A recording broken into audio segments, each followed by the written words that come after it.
ಮದ್ದೂರಲ್ಲಿ ಗಣಪತಿ ವಿಸರ್ಜನೆಯ ಸಂದರ್ಭದಲ್ಲಿ ಸಂಭ್ರಮಿಸಿಕೊಂಡು ಗಣಪತಿ ವಿಸರ್ಜನೆ ಮಾಡಬೇಕಂತ ಎಲ್ಲ ವಿಶೇಷವಾಗಿ ಗಣಪತಿಯ ಭಕ್ತರು ಬಿಡ್ಲಿಕ್ಕೆ ಹೊರಟಾಗ ಅನ್ಯ ಧರ್ಮೀಯರು ಕಲ್ಲ ತೂರಾಟವನ್ನು ಮಾಡಿ, ಬಹುಶಃ ಇದು ನಮ್ಮ ನಾಗಮಂಗಲದಲ್ಲಿ ನಡೆದಂಥ ಘಟನೆ ಮತ್ತು ಇಲ್ಲಿ ಮದ್ದೂರಲ್ಲಿ ನಡೆದಂಥ ಘಟನೆಗಳು ನೋಡ್ತಾ ಇದ್ರೆ ಬಹಳ ಬೇಜಾರು ಅನ್ನಿಸ್ತಾ ಇದೆ.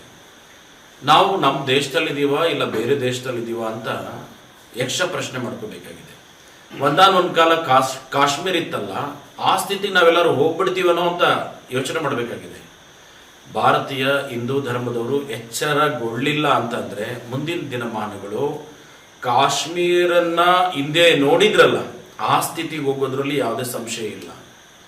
ಆಮೇಲೆ ಹಿಂದೂಗಳಲ್ಲಿ ಏನಾಗ್ಬೇಕಂತಂದ್ರೆ ನಾವು ಬಹುಶಃ ಒಂದೇನಪ್ಪ ಅಂದ್ರೆ ಯಾರಿಗೂ ತೊಂದರೆ ಕೊಟ್ಟ ಅಭ್ಯಾಸ ಇಲ್ಲ.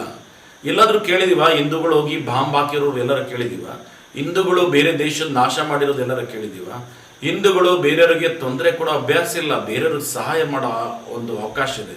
ಬಹಳಷ್ಟು ಜನ ದೊಡ್ಡ ದೊಡ್ಡವರು ಹೇಳ್ತಾರೆ ಹಿಂದೂಗಳು ಅಂತಂದ್ರೆ ಕ್ರೋಧಿಗಳು, ಹಿಂದೂಗಳು ಅಂದ್ರೆ ಕೋಪಿಸ್ಟರು, ಹಿಂದೂಗಳು ಅಂದ್ರೆ ಗಲಾಟೆ, ಹಿಂದೂಗಳು ಅಂದ್ರೆ ಏನೇನೋ ಹೇಳುವಂತ ಸಾಧ್ಯತೆಗಳಿದೆ.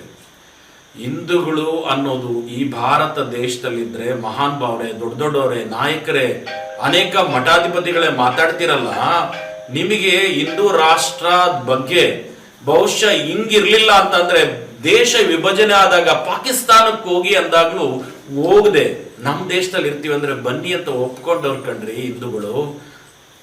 ಹಾಗೆ ಗಡಿ ವಿಭಜನೆ ಆದಂತ ಸಂದರ್ಭದಲ್ಲಿ ಒಪ್ಕೊಂಡವ್ರು ನಾವು.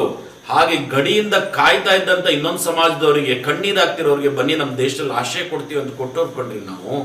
ನಮ್ಗೆ ಹಿಂದೂಗಳಿಗೆ ಆ ಭಾವನೆಗಳು ಇದ್ದಿದ್ರೆ ನಾವ್ಯಾಕಾಗಿ ನಡ್ಕೊಳ್ತಿದ್ದೋ? ನಮ್ಗೆ ಆ ತರದ ಭಾವನೆಗಳು ಇಲ್ಲ.